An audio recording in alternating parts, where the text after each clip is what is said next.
A shallow magnitude 5.0 earthquake was reported early morning near Livadia, Voiotía, central Greece. According to the National Observatory of Athens, NOAA, the quake hit on Sunday, October 9, 2022, at 1:02 a.m. local time at a shallow depth of 10 kilometers. Shallow earthquakes are felt more strongly than deeper ones as they are closer to the surface. The exact magnitude, epicenter, and depth of the quake might be revised within the next few hours or minutes as seismologists review data and refine their calculations, or as other agencies issue their report.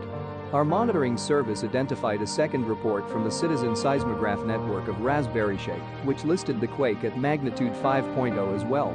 Other agencies reporting the same quake include the German Research Center for Geosciences, GFZ, at magnitude 5.0, and the European Mediterranean Seismological Center, EMSC, at magnitude 5.1.